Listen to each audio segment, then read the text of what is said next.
You can't escape your destiny, can you? Before we begin, I need you to be honest with yourself. Have you ever felt like your life is repeating? Same mistakes, same heartbreaks, same conversations that lead to the same endings. Like no matter how hard you try, you always end up in the same place. You call it bad luck. You call it fate. You call it life. But there's another name for it. Zarthur, the king in purple. The shadow of prophecy. He is not a demon. He is not a god. He is not an angel fallen or a monster risen. He is something quieter, something older, something that lives inside the pattern of your choices. He is the voice that whispers, "Why try? You already know how this ends." And the most terrifying part is this: it feels true, because you've seen it happen, over and over. A loop you can't break, a script you never wrote but keep performing. You can be surrounded by people and still feel completely alone. You can speak and feel like nobody hears you. You can scream and the world stays silent. That's not loneliness. That's the shadow of Zarthur. He doesn't destroy you all at once. He wears you down slowly, disappointment by disappointment, letting you believe that your future is already decided. Marcus didn't believe in fate, not until the day he realized he'd had the same conversation 3 times in 1 week. Tuesday morning, coffee shop. His friend David leaned across the table and said, "You ever feel like you're stuck in a loop?" Thursday afternoon, office break room. His co-worker Jana stirred her tea and asked, "Don't you think we just keep making the same mistakes over and over?" Saturday night, his own apartment. His girlfriend Emma looked at him with tired eyes and whispered, "Why does this feel like we've been here before?" 3 different people, 3 different contexts, the exact same feeling hanging in the air like smoke that wouldn't clear. Marcus laughed it off the first time, nodded absently the second, but by the third, something cold settled in his chest, a recognition he couldn't name. He started noticing other things, small things. The way his alarm always seemed to go off at 7:17, even when he set it for 7:15. The way he always grabbed the same coffee mug from the cabinet, even when he tried to choose a different one. His hand would hover, then drift back to the blue ceramic one with the chip on the handle. The way every argument with Emma followed the same script. He'd say something thoughtless. She'd go quiet. He'd apologize. She'd say it's fine. Neither of them would mean it. They'd go to bed in silence and wake up pretending yesterday never happened. It wasn't that his life was bad. It was that his life felt written, predetermined, like he was an actor who'd forgotten he was performing but kept hitting his marks anyway. One night, Marcus sat at his computer, unable to sleep. On a whim, he typed into the search bar, "Why does my life keep repeating?" The results were the usual. Articles about breaking bad habits, psychology pieces about pattern recognition, self-help blogs about breaking free from your comfort zone. But one link caught his eye. It was buried on the 4th page of results, written in a font that seemed slightly wrong, like it didn't quite fit with the rest of the page. "The cycle is not yours. It is his." Marcus clicked. The website loaded slowly, the screen flickering as if the connection was unstable. There was no branding, no header, no sidebar, just text in the center of a black background. You feel it, don't you? The weight of repetition, the exhaustion of living a life that never quite moves forward. You've tried to change. You've made promises to yourself, but here you are again, reading these words, looking for answers you're afraid to find. You are not broken. You are not weak. You are haunted. His name is Zarthur. He has walked with you longer than you know. He does not possess you. He does not control you. He simply makes you forget that you have a choice. Marcus felt his skin prickle. This wasn't some generic horoscope nonsense. This felt personal, invasive. He kept reading. Zarthur is the king in purple, the shadow of prophecy, the architect of circles. He does not appear in fire or fury. He does not announce himself. He is the quiet voice that says, "This is just how things are." He is the feeling that your story is already written, and he is wrong. But to break free, you must see him first. The page ended there. No contact information, no next steps. Just a line at the bottom in smaller text. "If you wish to see, return here at midnight." Marcus closed the browser. He told himself it was nonsense. Internet creepypasta. Some elaborate alternate reality game. But that night, he couldn't sleep. He lay in bed next to Emma, listening to her breathe, and felt the weight of every tomorrow that would be just like today. Every conversation they'd already had. Every fight they'd already fought. At 11:58. He opened his laptop. At midnight exactly. He returned to the page. It had changed. Now there was a video embedded in the center. No thumbnail, no title. Just a black rectangle with a play button. Marcus hesitated, his cursor hovering. Then he clicked. The video began. It showed a hallway. Long, narrow, lit by dim purple light. The walls were covered in mirrors, but the reflections were wrong. They didn't show the hallway. They showed rooms, bedrooms, kitchens, offices, all occupied by people Marcus didn't recognize. But something about them felt familiar. The camera moved forward slowly, and Marcus realized the video had no sound. Just the visual of this endless corridor of lives reflected in glass. Then the camera stopped. In the final mirror, Marcus saw himself, not a live feed, not a reflection of him sitting at his computer. This was him in the mirror, standing in that hallway, wearing clothes he'd never owned. His reflection raised one hand and pressed it against the glass from the inside. His reflection's mouth moved, forming words without sound. "You already know how this ends." Marcus slammed the laptop shut. His heart pounded. His hands shook. He told himself it was a trick, a deepfake, something using his webcam. But he'd covered his webcam years ago, and the reflection hadn't been him as he was now. It was him, but wrong. Hollow-eyed, older, tired in a way that went deeper than lack of sleep.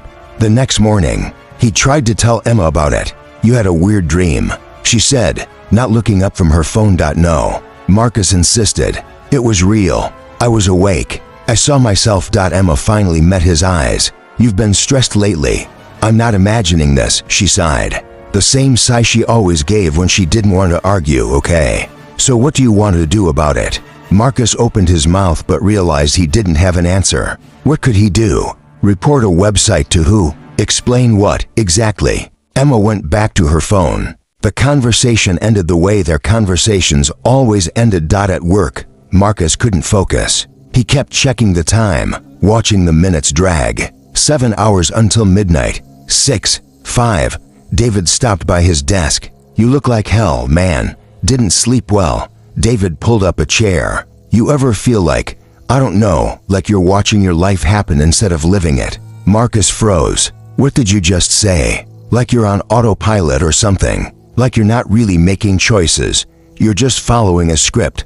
Marcus stared at him. "Did someone tell you to say that?" "What? No." David frowned. "Why would someone tell me to say that?" "Because I heard the exact same thing last week." "Well, maybe it's just in the air." David shrugged. "Everyone feels stuck sometimes." He left, and Marcus sat alone, his pulse racing. Everyone feels stuck sometimes. The same words Emma had said last month. The same words Jana had said before that. He pulled out his phone and started scrolling through old text messages. Search for the word stuck. 12 conversations over the last 6 months. Different people, different contexts, but the same phrasing, the same cadence. Like everyone around him was reading from the same script and didn't realize it. Marcus felt something crack open inside him. Not panic, recognition. He wasn't imagining this. The loop was real. That night, he returned to the website. At midnight, the page changed again. This time there was no video. Just text. "You have seen him in the mirrors. Now you must see him in yourself." Below that, an instruction.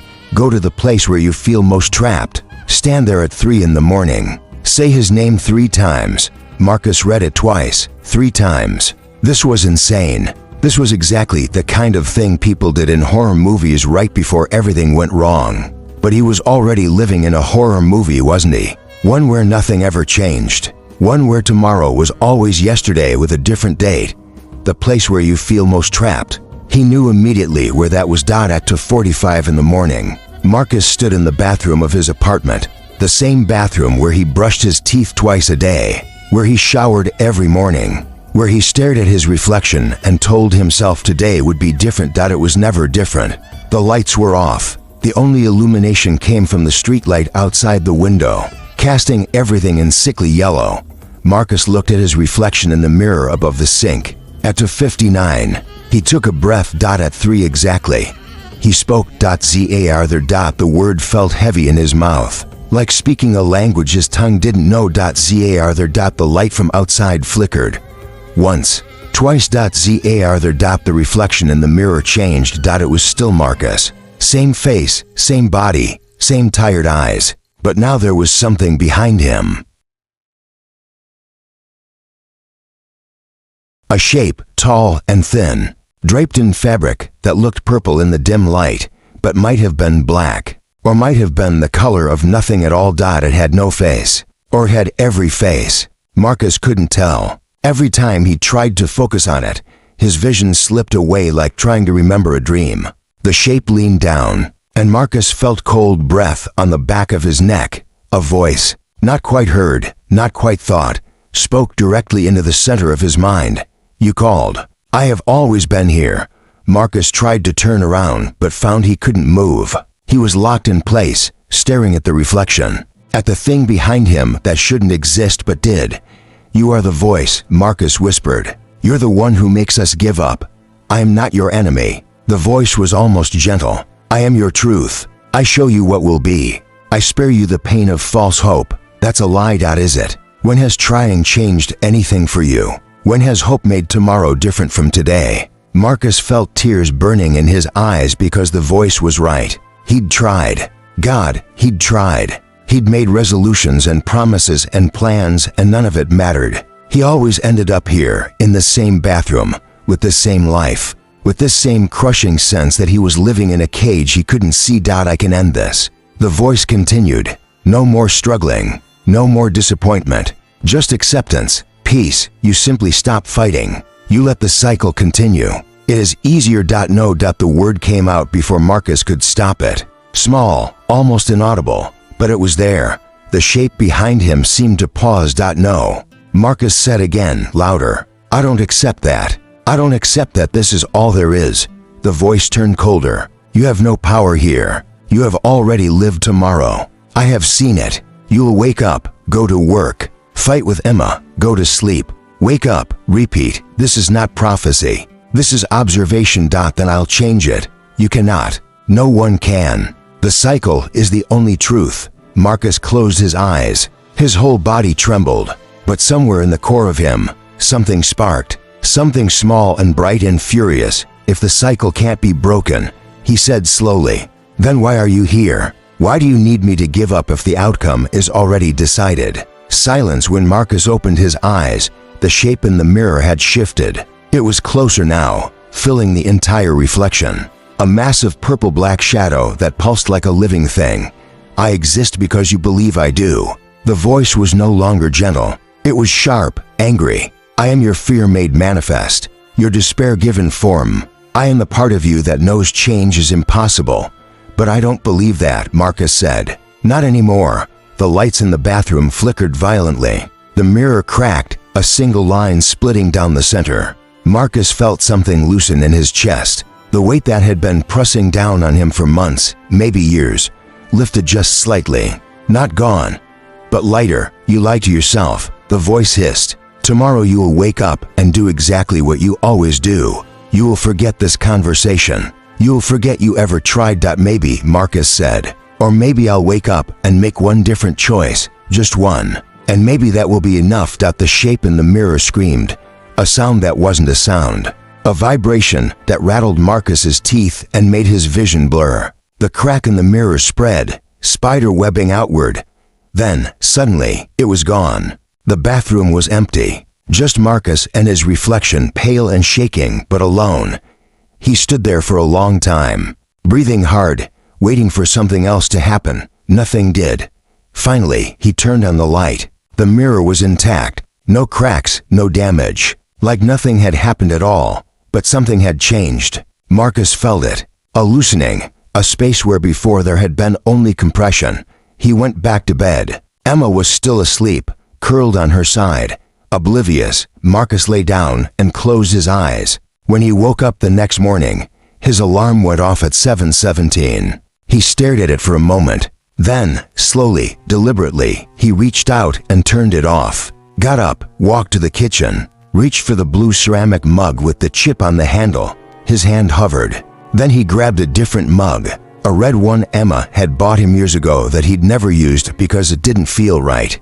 It was such a small thing, meaningless really, but it felt like defiance. Emma came into the kitchen a few minutes later, yawning. "Morning. Morning," Marcus said. Then, before he could stop himself, "I'm sorry," she blinked. "For what?" "For everything. For checking out. For going through the motions. For letting us get stuck." Emma studied him, her expression unreadable. Then, softly, "I've been stuck too. I know. So what do we do about it?" Marcus took a breath. "I don't know, but I think we start by doing something different." "Anything different?" Emma was quiet for a long moment. Then she smiled. A real smile, not the tired automatic one she usually gave. "Okay, let's start." That day, Marcus made small changes. He took a different route to work. He ate lunch outside instead of at his desk. He called his mother, something he'd been putting off for weeks. None of it was dramatic. None of it was life-altering. But it was different.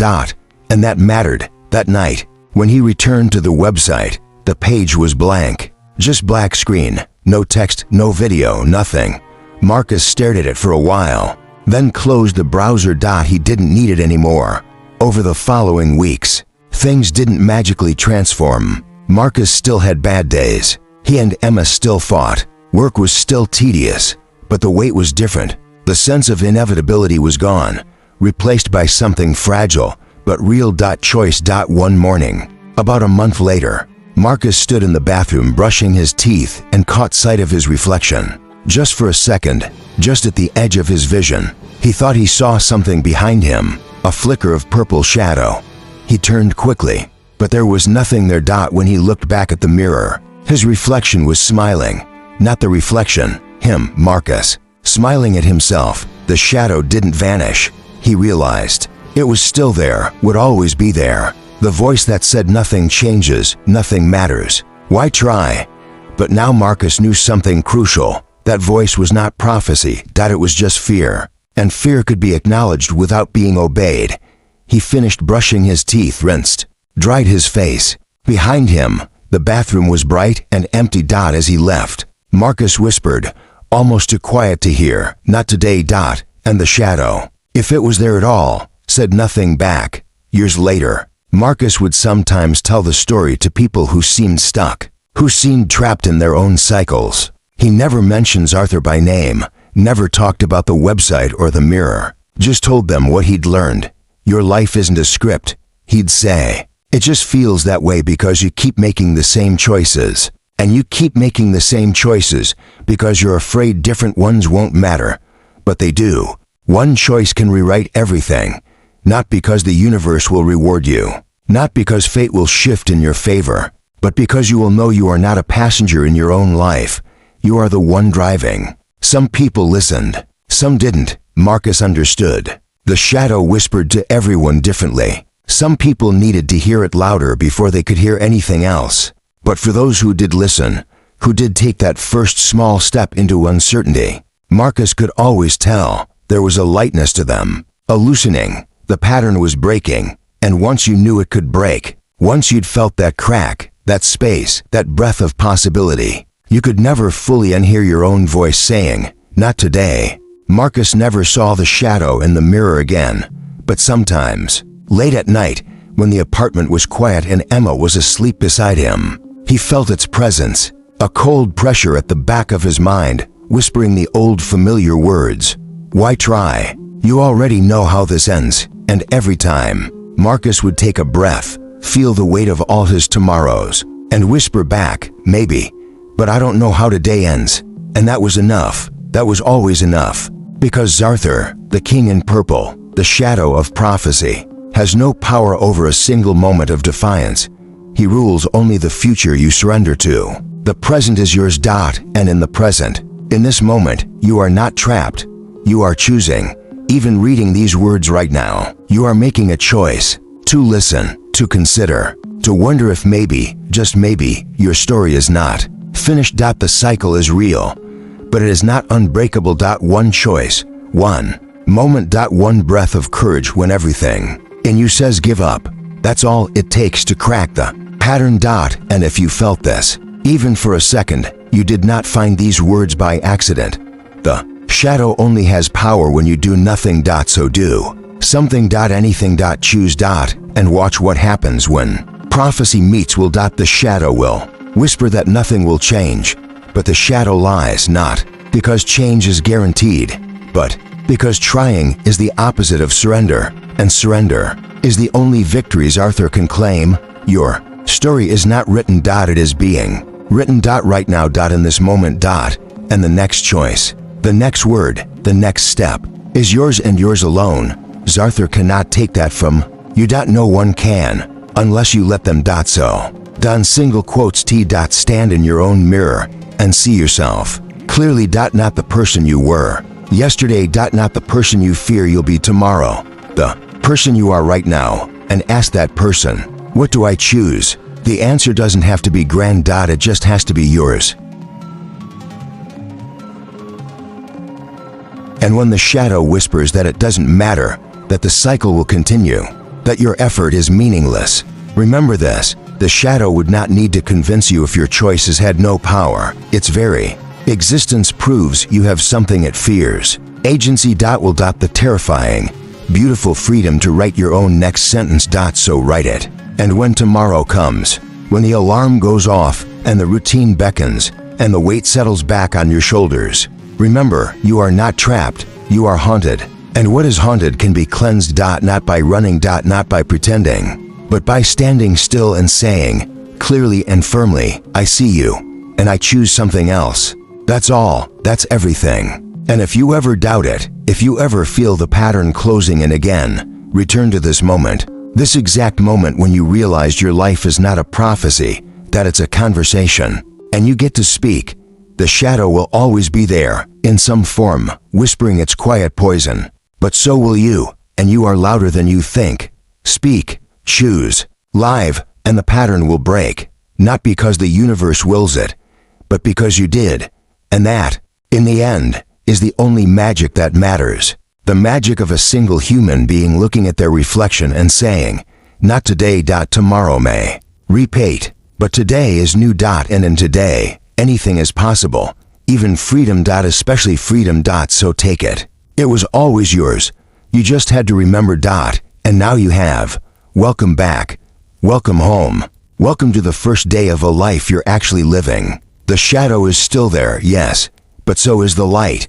And the light, once seen, cannot be unseen. So go. Stand. Choose. And break the pattern. One breath at a time. One choice at a time. One defiant moment at a time. Until the cycle is just a memory. And the future is unwritten, waiting for you to pick up the pen and write. Write anything. As long as it's yours. That's the only rule. That's the only truth. And it's enough. It's more than enough. It's everything. So let me ask you something, right now, after hearing Marcus's story. What are you feeling? Recognition? That uncomfortable stirring that says I know this feeling? Or resistance? That voice saying this isn't real. This isn't me. Both are valid. Both are human. But here's the truth. The scariest monsters aren't the ones with fangs. They're the ones that sound like your own voice saying why bother? Nothing ever changes anyway. Zarthur is real. More real than you wanted to believe. The feeling, the weight, the whisper, it's all him. The exhaustion of trying and failing. The weight of disappointment. The slow erosion of hope when life gives you the same result over and over. And that voice, that shadow, it lies, not because change is easy, but because it tells you the outcome is already decided. And that's simply not true. Your life is not a movie already filmed. Yes, there are patterns. Yes, you might have made the same mistake 17 times, but 18 doesn't have to be the same, unless you decide it does. The moral isn't about defeating some cosmic entity. It's simpler and harder than that. You have more power than you think, but that power lives in the smallest places. The different coffee mug, the different route to work, the pause before you respond the way you always respond. These seem like nothing. They feel insignificant, but they're cracks in the pattern. And cracks spread. One different choice creates space for another. One moment of defiance reminds you that you're not a passenger. You're living your life, not watching it happen. Yes, Sometimes you'll fall back into old patterns. Sometimes the shadow will feel so heavy you can't remember what hope felt like. That's okay. That's human. The pattern doesn't break once and stay broken forever. You break it, it reforms, you break it again. That's not failure. That's life. Your life might feel like it's repeating. Maybe it is. But repetition is not predestination. You can acknowledge the pattern without surrendering to it. You can say, yes, I've been here before, and also say, but I don't have to stay. That's not optimism. That's agency. That's you remembering you're the author of your own story. Even in the most constrained circumstances, even when your options are limited, you still have some space to move. And movement, any movement, is the opposite of being stuck. So move. Even if it's small, even if no one notices, even if it doesn't fix everything, choose something, anything. That isn't surrender. And when the shadow whispers that it doesn't matter, whisper back, it matters to me. Now, let me say this directly. Thank you. Thank you for being here. Thank you for listening. Thank you for sitting with this story and the uncomfortable recognition that maybe you've been living in a pattern you didn't choose. You're still here, still searching for something, even if you're not sure what. That searching matters. That refusal to fully accept that this is all there is.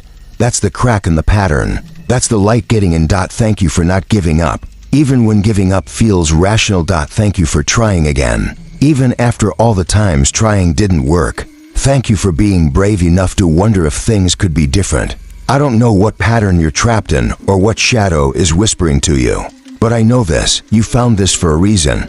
You are not stuck. You are paused. And pausing is not the same as stopping. When you're ready, you'll move again. And that movement will be yours and yours alone. No one can take that from you.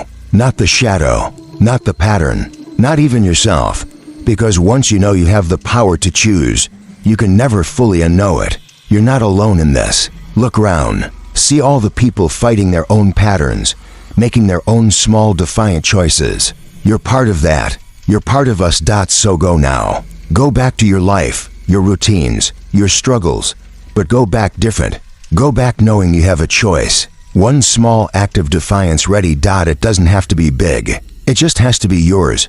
And when you make that choice, remember this moment. Remember that you are not alone. Remember that the pattern can break. Remember that the shadow lies. And remember that you have the power to write your own next sentence. So write it. Write it bold. Write it scared. Write it messy and imperfect. Just write it. Because your story is not over. It's just beginning. Thank you for being here. Thank you for listening. Thank you for choosing to try. The pattern is breaking. Can you feel it? That crack, that space, that breath of possibility. That's yours. Keep it, guard it, grow it. And watch what happens next.